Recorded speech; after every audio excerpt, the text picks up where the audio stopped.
अच्छे लोगों के साथ हमेशा क्यों बुरा होता है? क्यों परेशान रहते हैं? और बुरा करने वाले क्यों सुखी रहते हैं? भगवत गीता में श्री कृष्ण ने इसका जवाब दिया है। आइए जानते हैं। आपने अक्सर महसूस किया होगा कि जो लोग अच्छे काम करते हैं और हमेशा सबका अच्छा सोचते हैं, वो ही लोग जीवन में सबसे अधिक परेशान रहते हैं। वही जो लोग बुरे काम करते हैं, वो अपना जीवन सुखी और चैन से जी रहे होते हैं। अच्छे काम करने वालों को आखिर इतनी परीक्षा क्यों देनी पड़ती है, जबकि जो अधर्म की राह में है वो ही अधिकतर खुश रहते हैं और जिंदगी का लुत्फ उठा रहे होते हैं? अगर आपके मन में भी यह सवाल कई बार आया है, तो आज हम आपको इसका जवाब देंगे। ये जवाब वो है जो भागवत गीता में लिखा गया है और श्री कृष्ण ने अर्जुन को दिया था।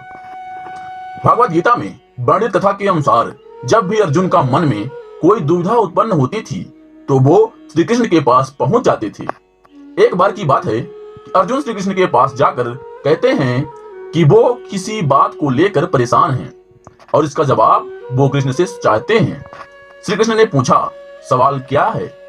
अर्जुन ने कहा, मुझे यह जानना है कि अच्छे लोग के साथ हमेशा बुरा ही क्यों होता है, वही बुरे लोग खुशहाल होते हैं। अर्जुन के मुंह से ऐसी बातें सुनकर श्री कृष्ण मुस्कुराए और कहा, मनुष्य जैसा सोचता है और महसूस करता है वैसा कुछ नहीं होता, बल्कि अज्ञानता की वजह से वो सच्चाई नहीं समझ पाता। अर्जुन इनकी ये बात समझ में नहीं आई। इसके बाद श्री कृष्ण ने उन्हें समझाने के लिए क्या कहा वो जानते हैं। श्री कृष्ण ने अर्जुन से कहा, पार्थ, मैं तुम्हें एक कथा सुनाता हूँ, उसे सुनकर तुम समझ जाओगे कि हर प्राणी को उसके कर्म के हिसाब से ही फल मिलता है। प्रकृति हर किसी को अपनी राह चुनने का मौका देती है। अब वो मनुष्य की इच्छा पर निर्भर करता है कि उसे धर्म की राह चुननी है या अधर्म की। कथा शुरू करते हुए श्री कृष्ण ने कहा, एक नगर में दो पुरुष रहते थे। एक पुरुष व्यापारी था। उसके जीवन में धर्म की बहुत महत्ता थी। वह पूजा पाठ में यकीन रखता था। वह हर रोज मंदिर जाता था और दान धर्म भी करता था और हर रोज भगवान की पूजा भी करता था। वहीं दूसरे पुरुष बिल्कुल विपरीत था। हर रोज मंदिर तो जाता था, लेकिन पूजा करने नहीं, बल्कि मंदिर के बाहर से जूते चप्पल चुराने। उसे दान और धर्म से कोई लेना देना नहीं था। समय बीत गया और एक दिन बहुत जोर की बारिश हो रही थी। उस वजह से मंदिर में पुजारी के अलावा कोई नहीं था। यह बात जब दूसरे पुरुष को पता चली, तो उसने सोचा कि यह सही मौका है मंदिर का धन चुराने का। के पंडित के नजर से बचकर उसने मंदिर का सारा धन चुरा लिया।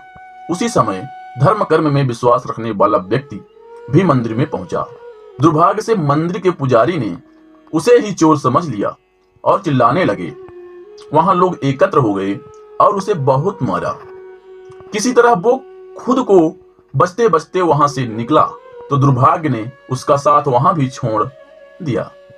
मंदिर के बाहर वो एक गाड़ी से टकरा गया और घायल हो गया। फिर वो व्यापारी लंगड़ाते हुए घर जाने लगा, तो रास्ते में उसकी मुलाकात उस पुरुष से हुई जिसने मंदिर से धन चुराया था। उसने कहा, आज तो मेरी किस्मत चमक गई, एक साथ इतना सारा धन मिल गया। यह सब देखकर उसे बहुत बुरा लगा और उसने अपने घर से भगवान की सारी तस्वीरें निकाल दी। कुछ सालों बाद दोनों पुरुषों की मृत्यु हो गई। मरने के बाद जब दोनों पुरुष यमराज के पास पहुंचे और भले पुरुष ने दूसरे व्यक्ति को देखा, तो उसे बहुत गुस्सा आया। उसने क्रोधित होकर यमराज से पूछ ही लिया, मैं तो हमेशा अच्छे कर्म करता था, दान में विश्वास रखता था, इसके बदले जीवन भर मुझे अपमान और दर्द ही मिला। और इस व्यक्ति ने हमेशा बुरे कर्म किए, फिर भी इसे नोटों से भरी पोटली, आखिर ऐसा भेदभाव क्यों? इस पर यमराज ने कहा, पुत्र, तुम गलत समझ रहे हो। जिस दिन तुम्हारी गाड़ी से टक्कर हुई थी, वो दिन तुम्हारे जीवन का आखिरी दिन था, परंतु तुम्हारे अच्छे कर्मों की वजह से तुम्हारी मौत सिर्फ एक छोटी सी चोट में बदल गई। तुम इस दुष्ट व्यक्ति के बारे में जानना चाहते हो? दरअसल इसके भाग्य में राजयोग था, मगर इसके कुकर्मों और अधर्म की वजह से वो सिर्फ एक छोटी सी धन की पोटली में बदल गया। कथा सुनाने के बाद श्री कृष्ण अर्जुन से कहते हैं, क्या अब तुम्हें तुम्हारे सवाल का जवाब मिल गया? ऐसा सोचना कि भगवान तुम्हारे कर्मों को नजरअंदाज कर रहे हैं, ये बिल्कुल भी सत्य नहीं है। भगवान हमें कब क्या किस रूप में दे रहा है मनुष्य को समझ में नहीं आता है, मगर आप अच्छे कर्म करते रहें तो भगवान कृष्ण की कृपा से आप पर हमेशा बनी रहती है। इसलिए अपने अच्छे कर्मों को बदलना नहीं चाहिए, क्योंकि उसका फल हमें इसी जीवन में मिलता है। इसलिए मनुष्य का फर्ज है कि वो हमेशा अच्छे कर्म करता रहे, क्योंकि कृष्ण ने गीता में भी बताया है कि किसी के द्वारा किया गया कार्य या कर्म बेकार नहीं जाता, चाहे वो अच्छा हो या बुरा हो।